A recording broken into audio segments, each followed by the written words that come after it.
Have you ever found yourself sitting quietly, maybe with a warm cup of tea in hand, looking out the window, and wondering, how much time do I really have left? It's a question that becomes more real after age 70, not in a fearful way, but in a thoughtful one. You start to reflect on what matters, not just how many years remain on the calendar, but how good those years will be. Will you still be active? Will your mind stay sharp? Will you feel joyful, connected, and truly alive? The truth is, none of us can see the future. But what if I told you that there are signs, real, scientifically studied signs, that can give you a clearer idea of how your body is aging, and more importantly, what you can do about it? These signs are not guesses. They are not theories. They are backed by decades of research, and they show us something powerful. You still have control over your health, your energy, and your future. So today, I want to walk with you through 9 quiet but important indicators. These clues can reveal not only how long you might live after 70, but how well you can live. And even more important than that, I'll show you how to use each one step by step to take small, practical actions that can add more life to your years. You might be surprised. You might even feel hopeful. Because the truth is, it is never too late to make a change. So take a deep breath, get comfortable, and let's begin this journey together. Sign number 1, walking speed. Let's begin with something simple, something you probably do every single day, even if only from the bedroom to the kitchen. Your walking speed. Now, I know that might sound almost too basic, but how fast or how slowly you walk can actually be one of the most powerful indicators of how your body is aging.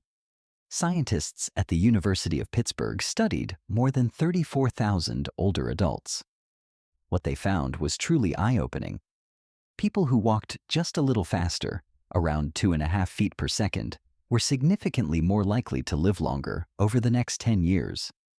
But this is not just about being fast.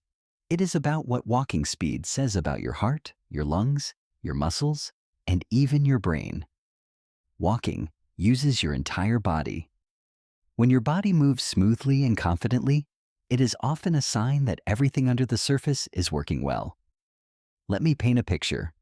Imagine 2 neighbors, Mary and Susan. Both are 70 years old. Mary takes a morning walk around her neighborhood each day. Nothing extreme, just a gentle stroll with a bit of purpose. She waves to neighbors, listens to the birds, and keeps moving. Susan, on the other hand, tends to stay inside. Her knees ache. She gets tired quickly. So, most days, she tells herself, maybe tomorrow. But tomorrow keeps slipping by. Now fast forward 10 years. Mary is still moving, still engaged. Her energy is not what it once was, but it's there. Susan, sadly, has grown weaker. Her world has gotten smaller. This is not about comparison. It is about choices. And the good news is, it is never too late to start walking a little more. If your pace is slow today, that is okay. What matters is that you begin. Start small. Walk around your home, down the driveway, around the block if you can. Try it each day. A little bit faster, a little bit longer. Over time, your strength grows. Your heart thanks you. Your joints move more freely. Your mind feels clearer. Think of walking as a quiet daily checkup. A way your body lets you know, I'm still here, I'm still able. Because each step is not just a movement, it is a message to your future self. A message that says, I want to be here and I am doing something about it. Sign number 2, grip strength. Let's talk about something most people do not think about until they start to lose it, your grip strength. Now, I know what you might be thinking. Does it really matter how hard I can squeeze something? Actually, yes. It matters more than you might imagine. Grip strength is more than just a handshake or how well you open a pickle jar. It's a powerful signal of your overall muscle health, and surprisingly, your heart health too. A major study published in The Lancet, one of the world's top medical journals, found that grip strength could predict life expectancy even better than blood pressure. Think about that for a moment. The strength in your hands, something you use every day without even noticing, might be telling a deeper story about how strong your entire body is and how well your heart is functioning. I remember the first time I tested my grip using a little device called a hand dynamometer. It looked simple, like something you'd find at a doctor's office, but when I squeezed it, I realized just how much effort it actually took. It was a wake-up call. I had not been paying attention to my muscle strength at all. But here's the hopeful part. You do not need fancy equipment or hours at the gym to improve your grip. Little changes can go a long way. Start with something simple. Squeeze a small rubber ball for a few minutes each day. Use light resistance bands to stretch and strengthen your hands and wrists. Even opening tight lids, doing light chores, or carrying groceries can help you build strength over time. The best part? When your grip improves, so does your confidence. You feel more capable, more in control. You start noticing how your hands serve you. When turning a doorknob, brushing your teeth, or holding a loved one's hand. So the next time you reach for something, ask yourself, how strong do I feel today? And remember, improving your grip is not about showing off. It is about holding on to your health, your independence, and your ability to live life fully. Sign number 3, social connections. Let me ask you something personal. When was the last time you laughed, really laughed, with someone who knows you well? Or the last time someone looked you in the eye and said, "I'm glad you're here"? As we grow older, it's easy for our world to slowly grow smaller. Friends move away. Family gets busy. We tell ourselves we're fine being alone. But something starts to feel missing. And that something is not just about emotion. It's about health, real, physical health. A study from Brigham Young University found that social isolation increases the risk of early death by up to 50%. That is as serious as smoking or obesity. Loneliness, over time, becomes more than a feeling. It becomes a risk factor. You may not feel lonely every day, but you might feel less connected, less included. And if you do, please know you are not alone in that feeling. Many people in their 70s, 80s, and beyond quietly struggle with this. But here's the beautiful truth.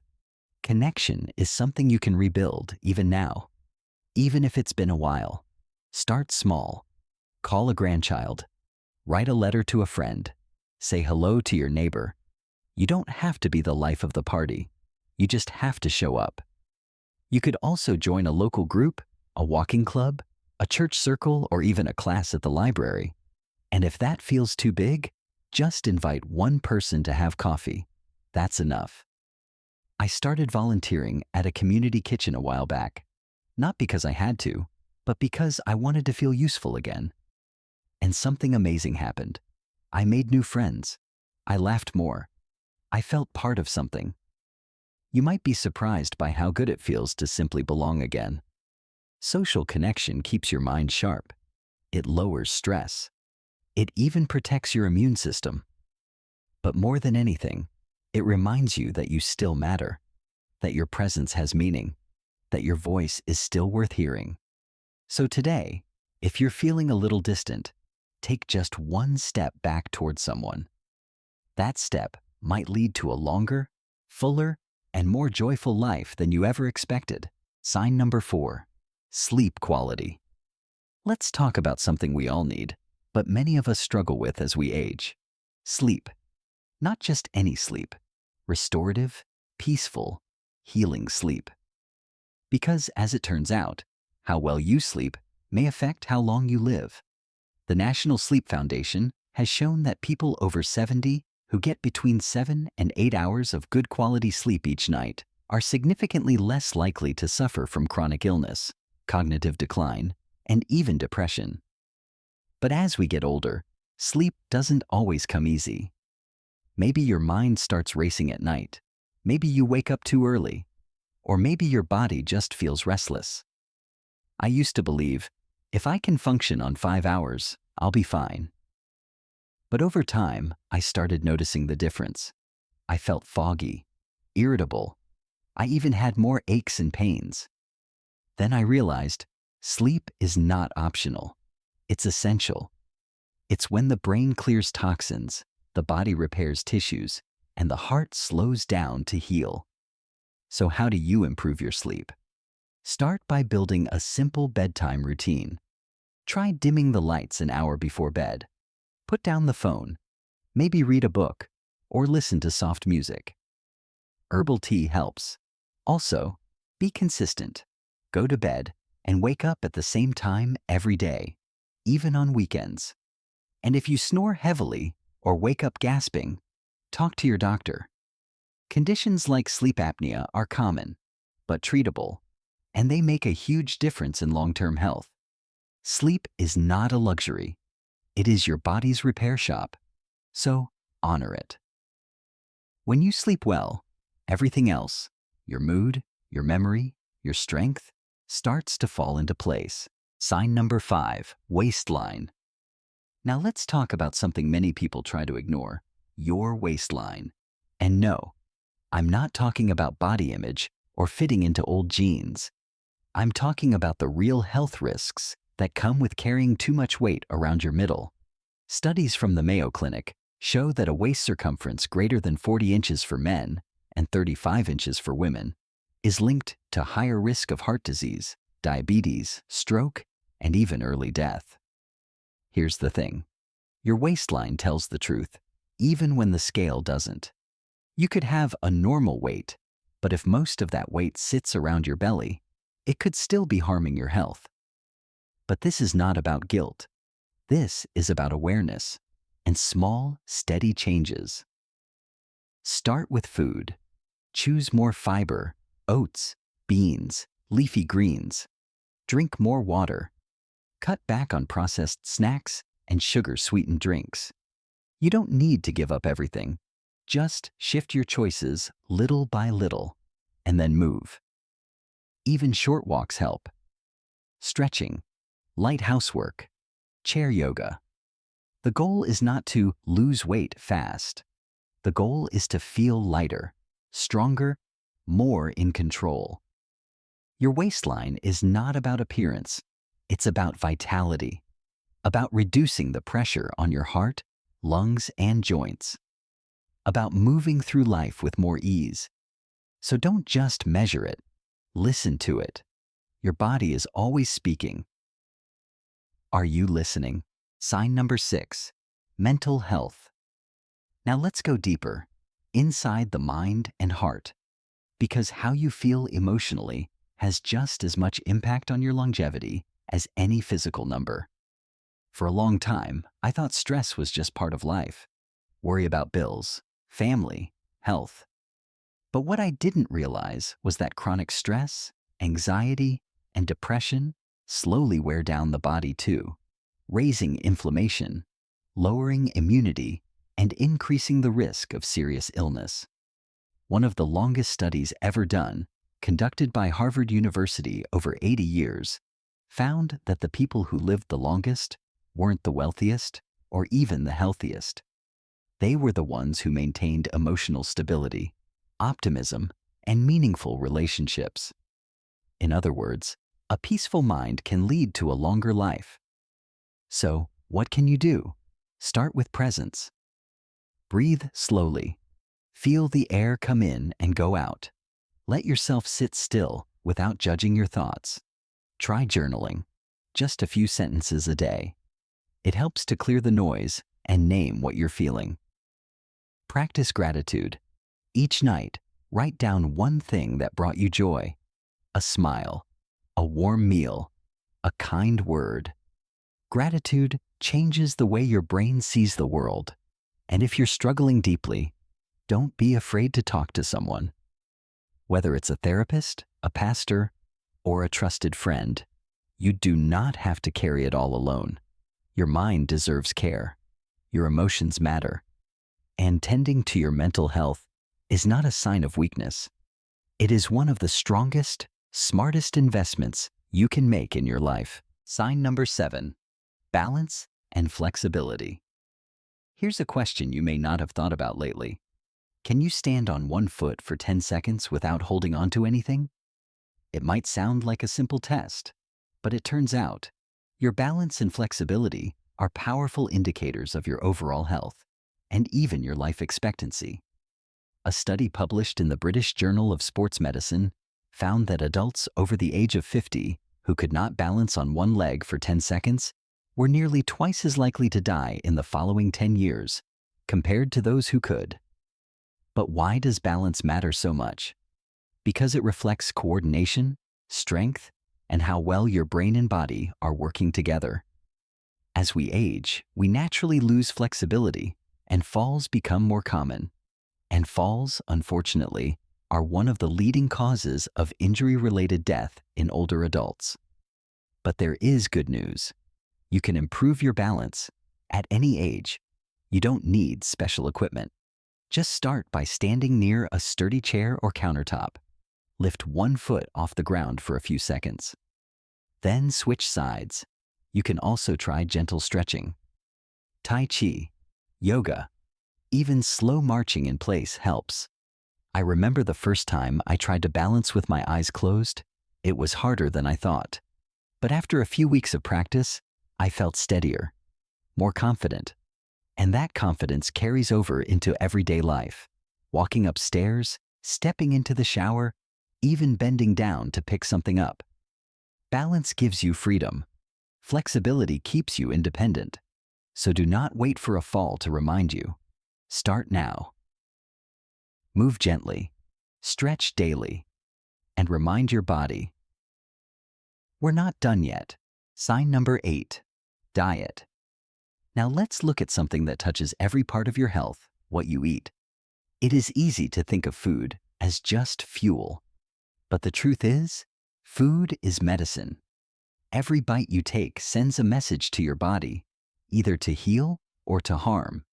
And the diet that continues to show powerful results, especially for older adults, is the Mediterranean diet.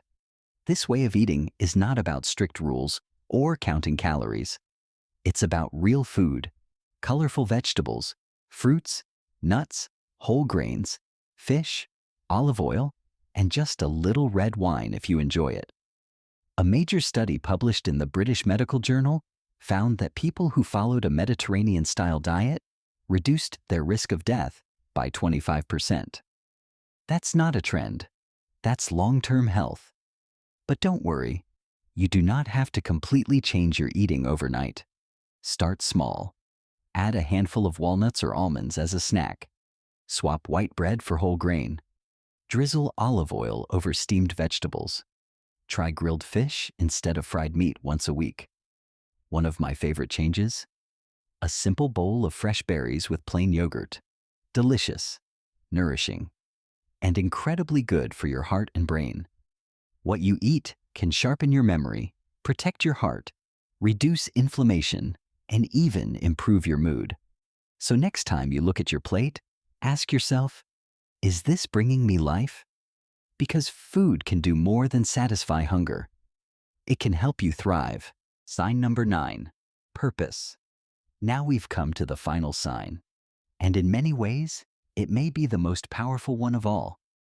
It's not something your doctor can measure. It won't show up on a lab report or a medical scan. But it quietly shapes how long and how well you live. Your sense of purpose. Purpose is your why. It's the reason you get up in the morning, the reason you keep moving forward, even when life feels uncertain or heavy. You might think, at my age, what purpose do I still have? But here's the truth. Purpose doesn't retire. It evolves, it matures, it deepens, and it's still alive in you. In one of the most compelling longevity studies to date, researchers examined regions known as the blue zones, places like Okinawa in Japan, Sardinia in Italy, and Nicoya in Costa Rica. These are communities with the highest concentrations of people who live past the age of 100. Do you know what they all had in common? Yes, they ate well. They moved their bodies. They had close friendships. But more than anything else, they had a reason to wake up each day. In Japan, they even have a word for it, ikigai, which means a reason for being. And that reason didn't have to be something dramatic. For one person, it was tending a small garden. For another, caring for great-grandchildren. For someone else, it was sharing wisdom with younger neighbors over tea. Purpose is not about being productive in the way society defines it. It's about meaning. It's about feeling like your life still matters, because it does. I once sat down with a woman named Elaine. She was 82, widowed, lived alone. She told me that for a long time, after her husband passed, she felt invisible, like she had outlived her usefulness. Then one day, her neighbor knocked and asked if she could help with his little girl after school, just for a few afternoons a week. Elaine agreed. She didn't think much of it at first, but a few weeks later, she looked at me with tears in her eyes and said, "That child gave me my purpose back. I didn't even know I had lost it until I felt it again." That's what purpose does. It brings you back to life. So if you're feeling lost, uncertain, or like your best years are behind you, please don't give up on the idea that something meaningful still waits for you. Because it does. Maybe it's volunteering at a shelter. Maybe it's writing your story for your family to treasure. Maybe it's simply being a steady voice of wisdom for someone younger who needs it. You don't need an audience. You just need intention. Take a few minutes today. Sit quietly. Ask yourself, what still lights a spark in me? What could I do with the time I have that brings meaning, not just to me, but to someone else? You may be surprised by what your heart tells you. And here's the beautiful thing. When you live with purpose, everything else starts to align. You feel more energized, your body responds better, your mind becomes clearer. Purpose gives you a reason to care for yourself because there's something worth staying strong for. So, no matter your age, no matter your past, your life still has deep meaning. You are not done. You are needed. You are still here for a reason. And that reason? Only you can discover it. A life worth living. So now you've heard all 9 signs. Some of them may have surprised you. Some may have reminded you of things you already knew deep down. And maybe some felt a little too close to home. But here's the truth, my friend. These signs are not just about predicting the future. They are about shaping it. They are not there to scare you. They are there to wake something up inside you. Because no matter your age, your health, or your history, you still have time. You still have power. You still have choice. Each one of these signs, your walking speed, your grip, your sleep, your relationships, your mindset, every single one is something you can begin working on today. And you don't have to do everything at once. Maybe tomorrow, you take a longer walk. Maybe this week, you call a friend you've been missing. Maybe tonight, you go to bed a little earlier. Or take a few deep breaths before you turn off the light. Maybe you finally sit down and ask yourself, what do I still want from this life? Because longevity is not just about adding years to your life. It's about adding life to your years. And if you've made it this far in the video, that tells me something very important. You care. You're ready. You're not giving up on yourself. And I won't give up on you either. If this message meant something to you, I hope you'll pass it along to someone else, a friend, a sibling, a neighbor. You never know who needs to hear this today. And if you haven't already, please consider subscribing to our channel, Wise Elders Insight, where we walk through life's later chapters together with wisdom, heart, and a little humor too. You are not alone on this journey. So, Tell me in the comments below, which of these signs are you going to work on first? Let's talk about it. Let's support each other, because this life, we're still in it, and it's still worth living fully. Take care of yourself, and until next time, keep walking forward with purpose.